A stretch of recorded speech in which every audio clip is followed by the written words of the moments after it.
Hello YouTube, this is Jessica from Waves of Traveling, and today I'm going to be discussing the total cost of your cruise. Now you have your regular cruise costs, which includes taxes and port fees. Gratuities will be added, and depending on how many days your cruise will determine how much gratuity that will be the cost for your cruise. So just keep that in mind to add whatever the gratuities are for that cruise. The other thing to think about is parking. So if you're parking at a port, there's going to be a port parking cost. There are some hotels that if you stay near the port, they have deals where you can park your car for the duration of your cruise, as long as you have at least one night stay there. If you're driving your car to an airport, then there's also cost in parking your car at the airport, unless you either Lyft or Uber or have someone drop you off at the airport. So that is another fee to take into consideration when you are planning your cruise. The other thing to think of is the travel cost. Are you driving to the port?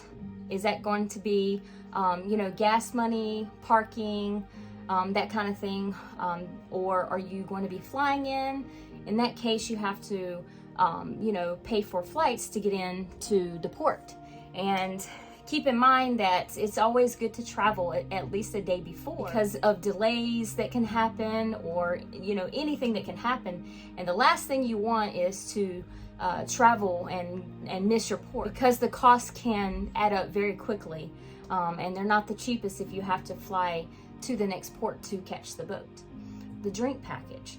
Now there's two options. There's a drink package that's called Bubble. That includes soda and juices, those sort of things. There's also a package that includes alcohol, and that is another cost that's extra.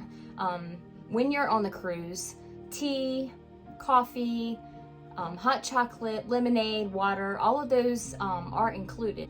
But if you're one that is going to want sodas, you may want to consider the Bubbles package. Drink package that includes the alcohol. It includes everything that comes along with the Bubbles package. So it includes soda, juices, it even includes specialty coffees. And if you're a coffee drinker, that can be a great benefit, because those things can add up. Specialty dining. Now most of the restaurants that are on the cruise are included in your cruise fare, but there are some upgraded restaurants, and those cost extra.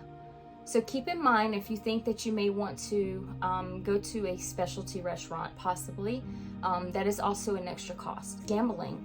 If you're one that likes to gamble in the casino or play bingo or anything like that, those are also extra, so make sure that you have a budget set so that you can participate in those things if you would like.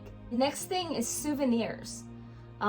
There's souvenirs on the boat that you can get in the gift shops. They also have jewelry and alcohol and different things that I think even clothes. And those are things that maybe you want to treat yourself with. Excursions. So when we port in each port from the cruise, you do not have to get off the boat. But if you want to get off and look around, that's fine, and most of the time you can do that, and that's not an extra cost. If you want to do some kind of excursion where you get to go do an activity off the boat, then those also cost extra. If you are going on an excursion, you don't have to tip, but typically it's a good gesture to tip the workers that are taking you all around on your excursions. Food and drinks off of the boat. So if you're going to go into town, keep in mind that it costs to have lunch or drinks off the boat. And so, that's another extra cost. I really hope that all of these tips will help you plan your cruise in an efficient way. It can also help you pre-plan for any extra costs that may be involved in the different things that you want to do or participate in. So until next time, this is Jessica with Waves of Traveling.